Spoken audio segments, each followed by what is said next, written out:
Yeah, keep talking, pal. I'll just keep thinking of a place to bury your body. I had heard you'd taken a mechanic under your wing. What's the matter, girl?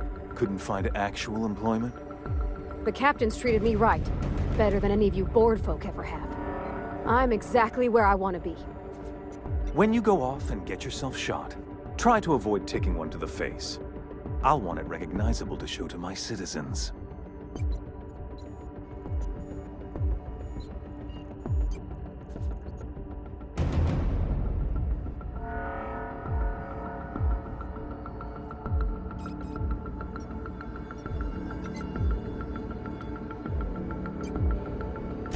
Haven't you heard? Phineas is working for us now. It took some doing, but employing an efficient management strategy of putting our guns to his head seems to have done the trick.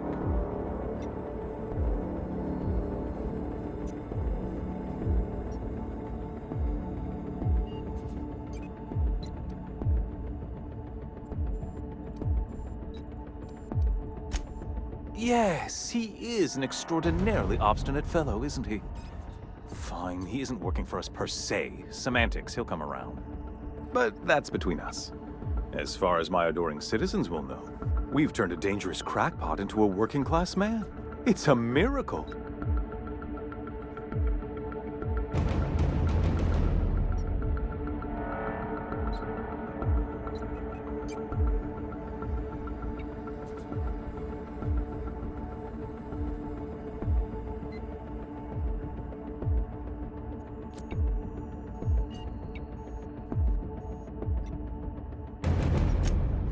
Oh yes, go on, wake them up, add more mouths to feed. That'll solve our starvation problems. I don't know what half-baked plans that simpleton in a lab coat has been leading you through, but it's done. It's over. Let me ask you something, Captain. Have you at any point thought about not fucking up our entire society? Are you kidding me? We're out here trying to clean up your mess.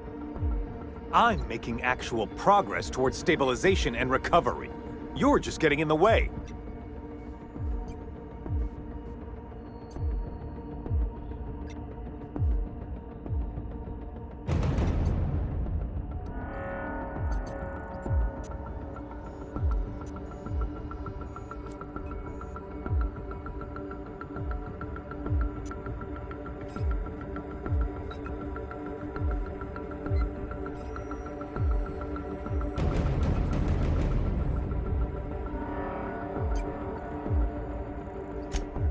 If I and my people can ride it out in luxury and happiness, yes, I would.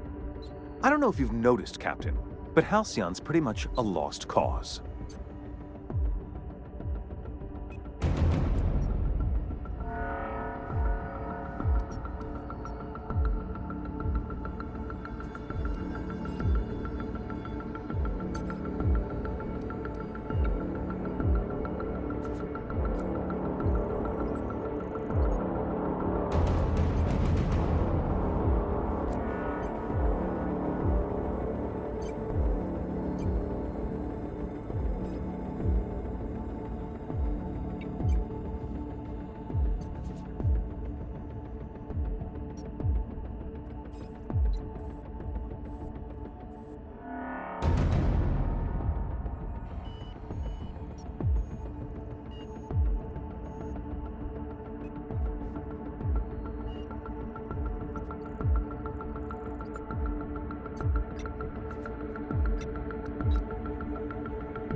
I'll admit, there's no shortage of talent in the scientists and engineers there.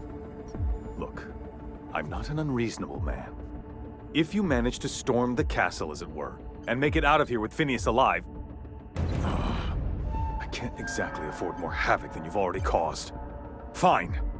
If you survive, you'll need someone to sell the rest of the board on your plan. Are you out of your mind? Rockwell's the biggest monster in Halcyon. You got any idea how many lives he's destroyed? How many people he's hurt? I've had enough. You even think about cooperating with this animal? And you and I are finished.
You're damn right it is.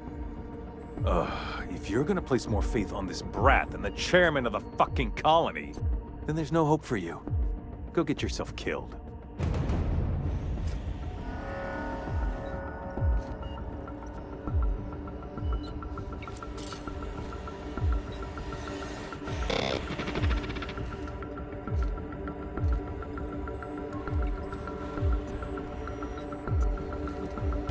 I've got work to do.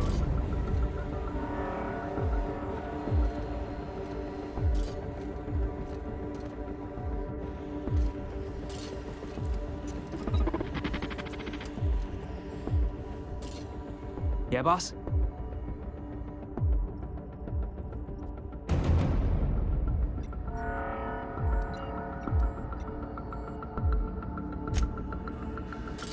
Yeah, huh?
I've got work to do.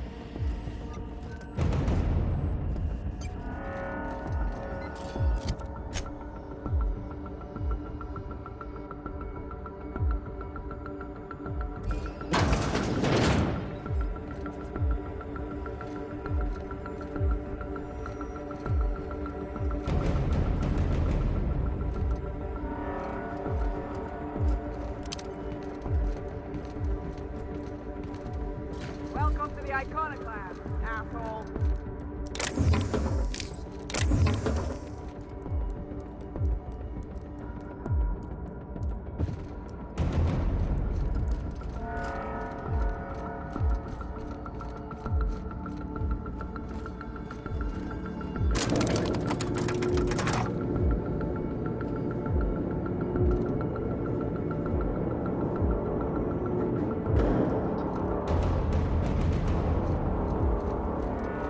All right, MSI. I'm not one for rousing speeches, but the captain needs our help. So, get in there and fight!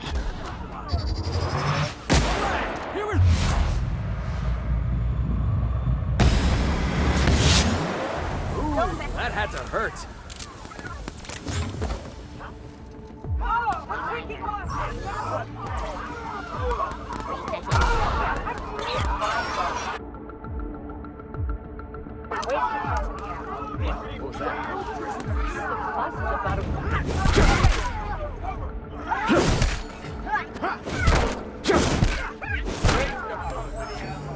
Waste of company ammo. Serves you right, dissident. Serves you right, dissident.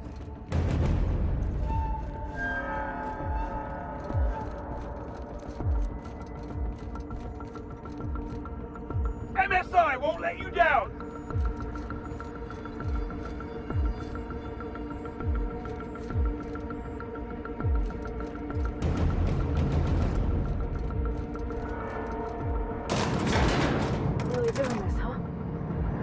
right, boss. I'm ready.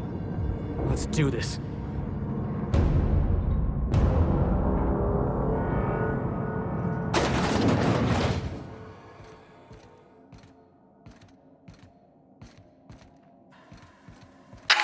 Captain, you have an uncanny talent for complicating my life.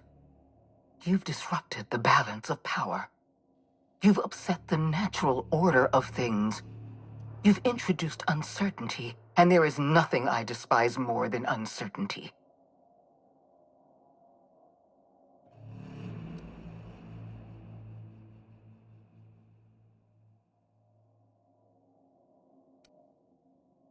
Typical. Running your mouth in the middle of a crisis.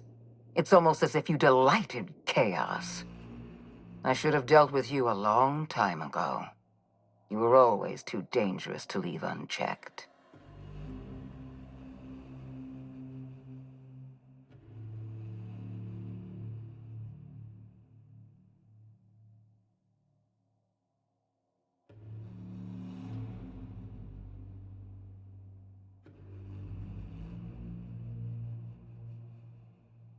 Leaving you alive was my greatest mistake, but it is a mistake I intend to correct. I have Dr. Wells in my custody. Once I've secured his cooperation, I can move forward with the program. I can repair the damage you've done. I can set things right.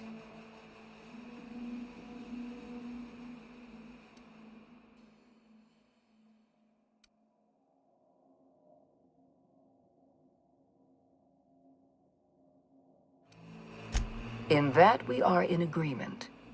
An end to violence is precisely what I want. An end to chaos. An end to senseless loss of life. The only obstacle standing in my way is you. I take no pleasure in this, you know. I simply have no other option. Leaving you alive is too great a risk. Goodbye, Captain.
Fair enough. I'm giving you exactly one chance to parley with me.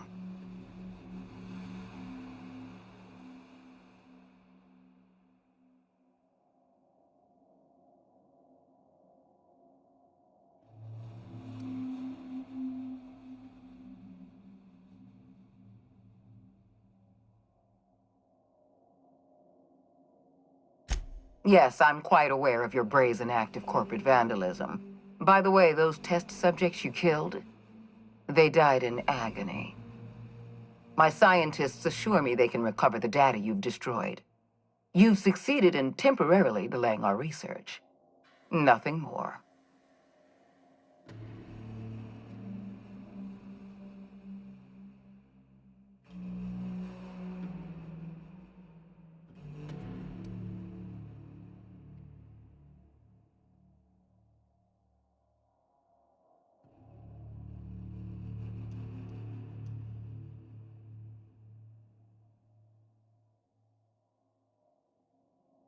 That isn't true. It can't be. You're trying to manipulate me. That experiment was absolutely essential to the program. My scientists assured me they were close to a breakthrough. They gave me their word.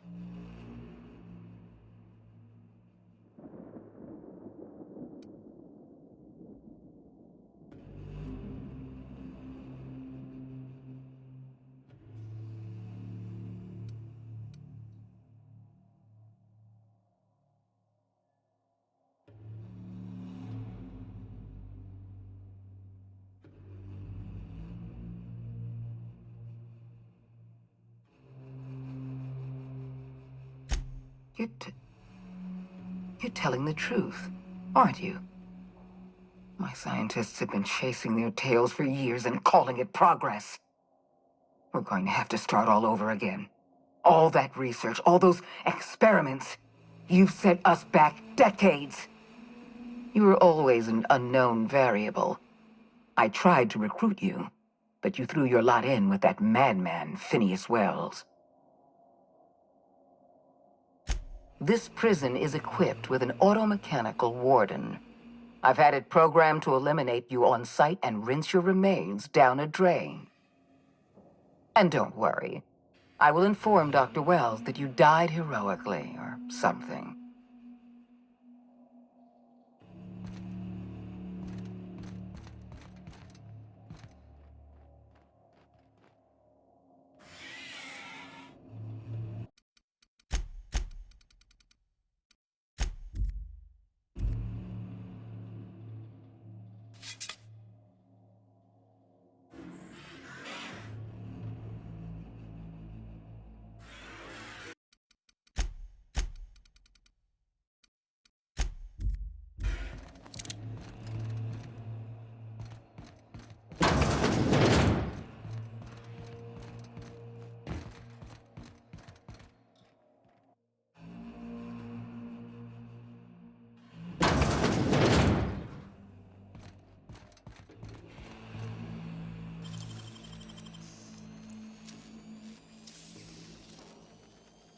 Deft hands, Cap.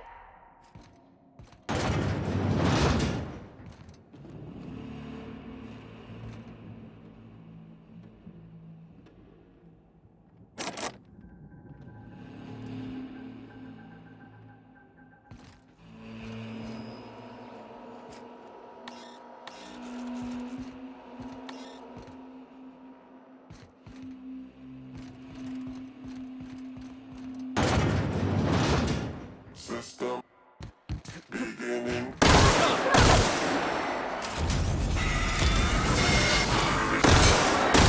I'll fix you right up! Press that armor!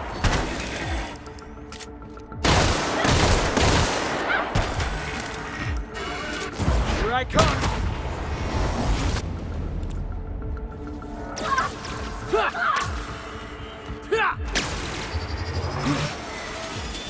You gotta get past that armor!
just die.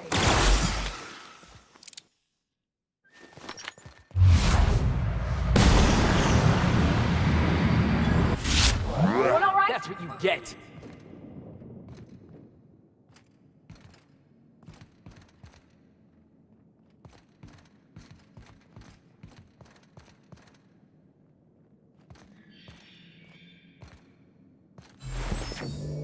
Get me out of here!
You don't know how glad I am to see you.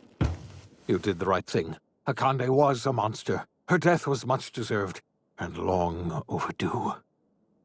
And you lunatic, you broke into the board's own fortress just to rescue one doddering old man. You are absolutely out of your mind, and I can't begin to thank you enough.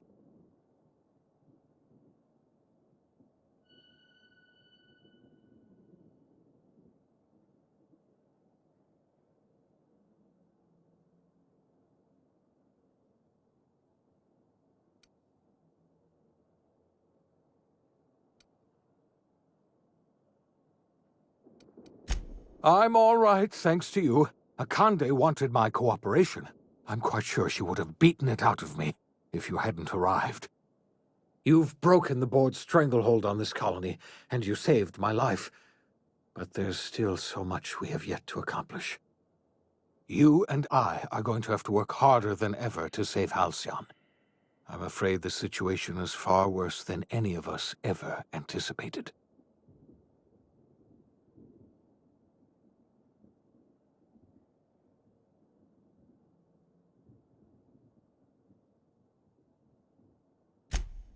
Earth has gone dark. We haven't received a single message in 3 years. There's been no communication, no signals, nothing. 2 years ago, the Earth's Directorate's frigate disappeared on their way back to Earth. We don't know what they discovered when they arrived, or if they arrived at all. Hold on, Doc. Are you telling me the Earth went dark 3 years ago, and the board's just been covering this up? They've been incredibly effective at concealing the truth. Right now, the only people in the colony who know are standing in this room. You mean we're all alone out here? Really alone? I'm afraid so, Miss Holcomb. Halcyon is the only home we have left. Returning to Earth is no longer an option. We're in serious trouble, my friend. Do you know what this means for Halcyon? We can't rely on Earth for support anymore. We've been cut loose. We're entirely on our own.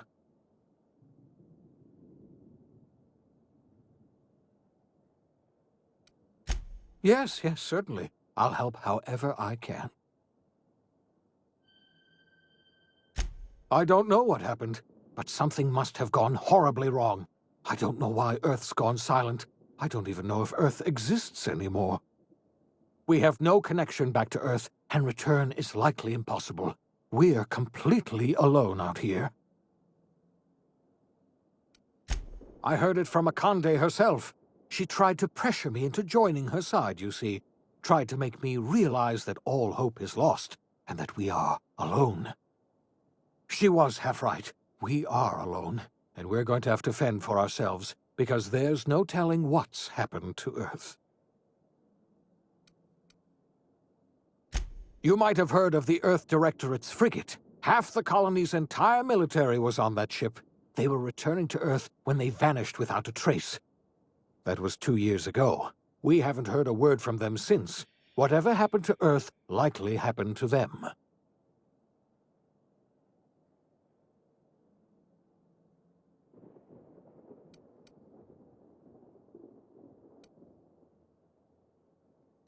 Yes, Akande mentioned as much. Earth hasn't sent us a single message in 3 years. No one knows why. Akande had kept the truth to herself, perhaps with good reason. Can you imagine what would have happened if word got out? We'd have utter pandemonium.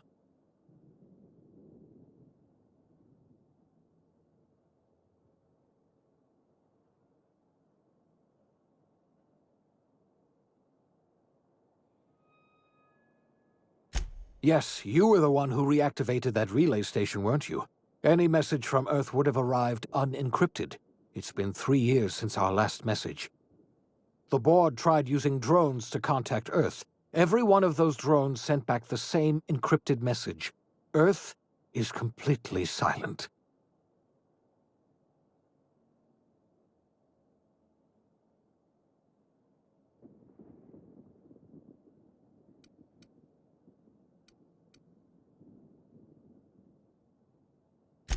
I wasn't trying to hide the truth from you, but after all you've done, I owe you an explanation. Yes, I experimented on the Hope's colonists. Each of my experiments ended in catastrophic failure. Each of my subjects died in agony. You are my first and only success. I didn't tell you about the others because I didn't want to burden you. My failures are my own to bear, not yours.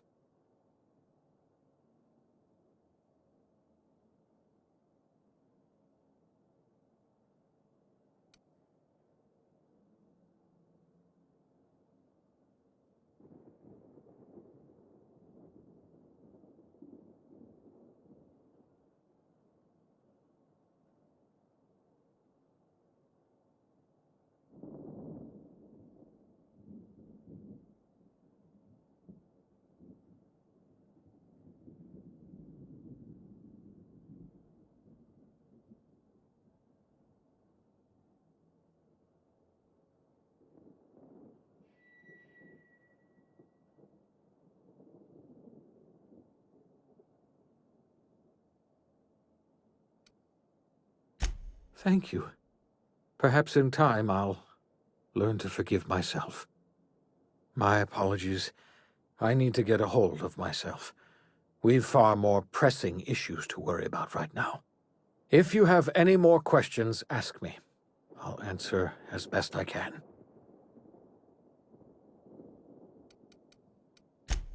Yes, we do. You've done a marvelous thing. You've succeeded where anyone else would have failed, including me. We must begin the revival process immediately, starting with the Hope's brightest minds, and then we're going to fix this damn colony, one problem at a time. We're going to need a leader, and I can't imagine a better person for the job than you. What do you say, old friend? Will you help us?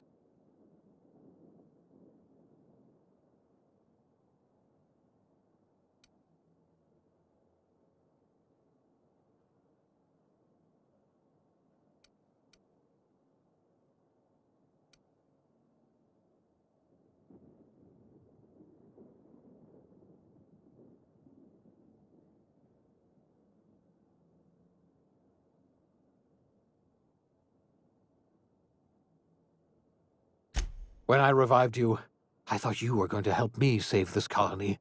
I was wrong. I had our roles reversed, you see. You're the one who's going to save us all. I'm just the one who set you on your path. You're the best thing to ever happen to Halcyon. If you want to take it upon yourself to lead this colony, you have my support. We're not a colony any longer, are we? Our last connection to Earth has been severed, and so we have been set free. Our future is uncertain, and no one knows what tomorrow holds. Exciting, isn't it?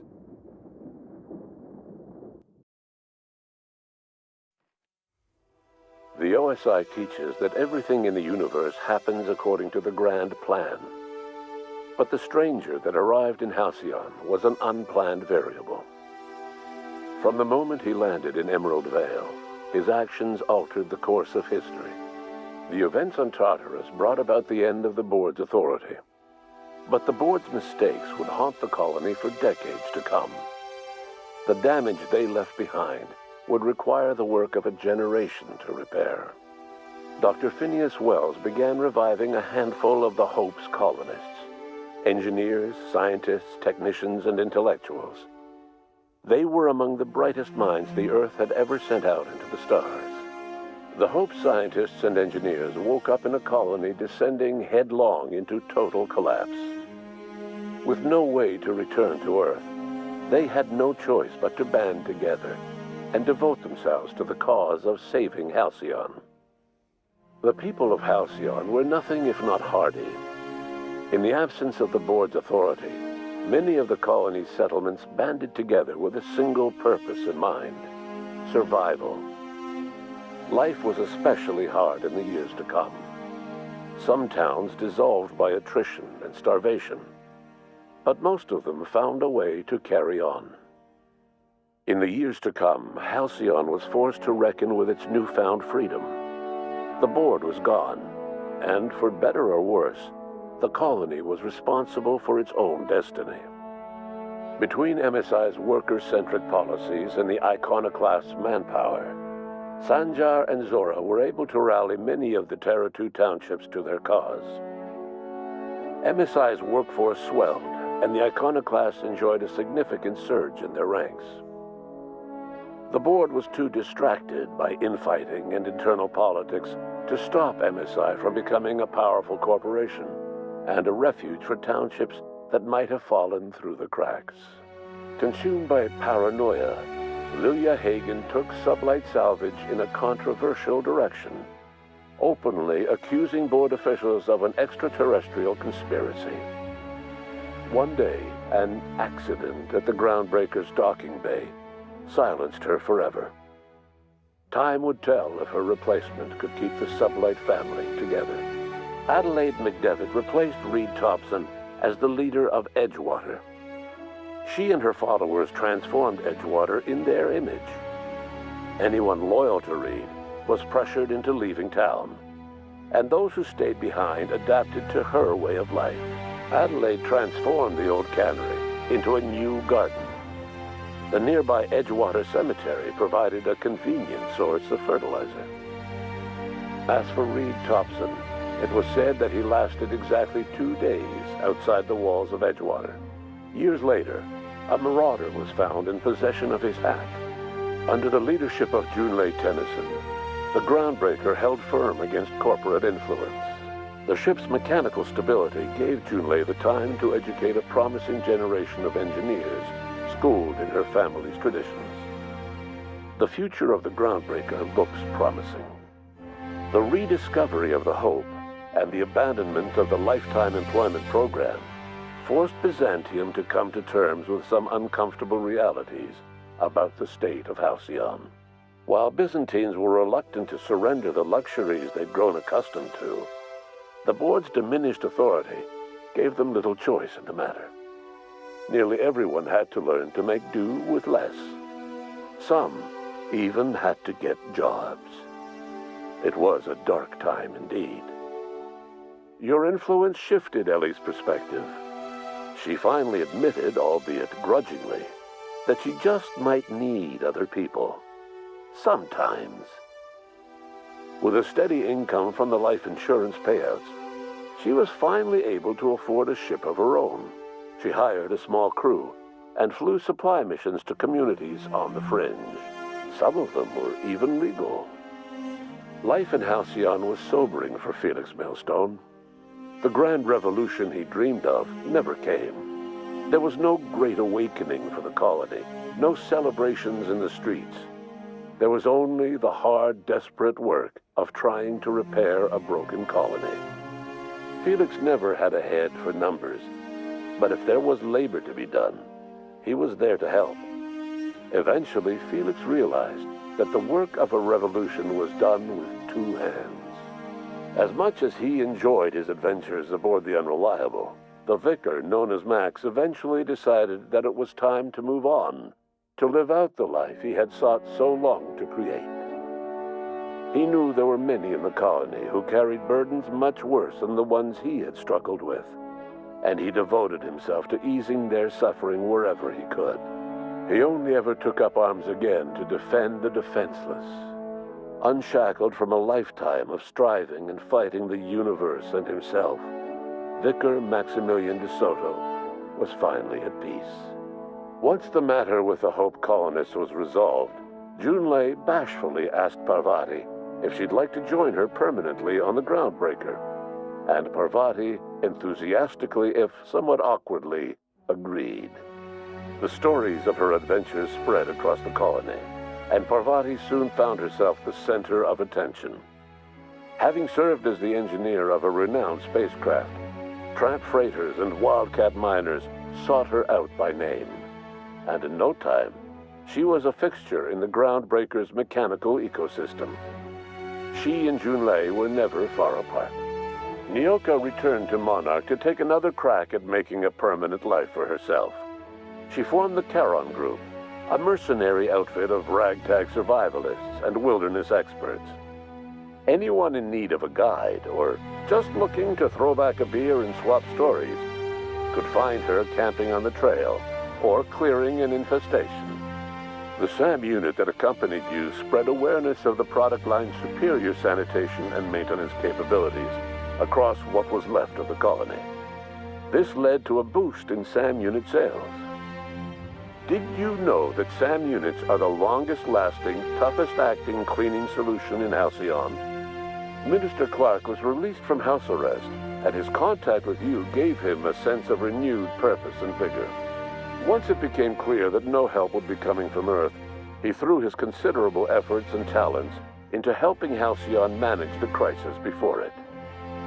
As for Dr. Phineas Wells, he spent his remaining years in his orbital lab. He eventually came to terms with his own past and was able to forgive the mistakes of his younger self by devoting his remaining years to serving the colony. Dr. Wells was able to revive many more scientists and engineers than he first expected, thanks to the additional batch of chemicals you stole from the Ministry. Wells never forgot about the human lives that were lost in acquiring these chemicals. In the end, Dr. Wells was able to save every scientist and engineer aboard the Hope. Over the next decade, nearly all of the Hope's remaining colonists were successfully revived. Halcyon saw a period of rapid technological and scientific advancement. Breakthroughs in dietary supplements saved the colony from starvation.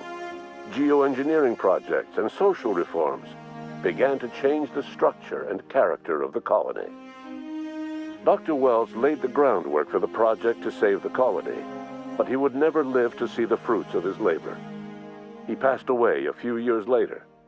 His work was carried on by the scientists and engineers he revived. Today, Halcyon has stabilized.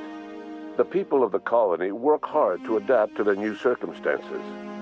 Nearby colonies send aid and supplies. Life will never be easy in Halcyon, but for the first time in its history, there exists a sense of real, genuine hope about the future. And what about you? The unplanned variable in the history of Halcyon. Long after Wells passed away, you carried on his work with more energy, determination, and brilliance than he could ever muster. The years that followed were hard, but Halcyon survived by the efforts of the Hope's most promising colonists, the greatest of which was you. No one knows what's happened to Earth, and no one knows what the future has in store for Halcyon. All we know for certain is this: the name of the Unreliable and that of its intrepid captain will remain the subject of countless stories for years to come.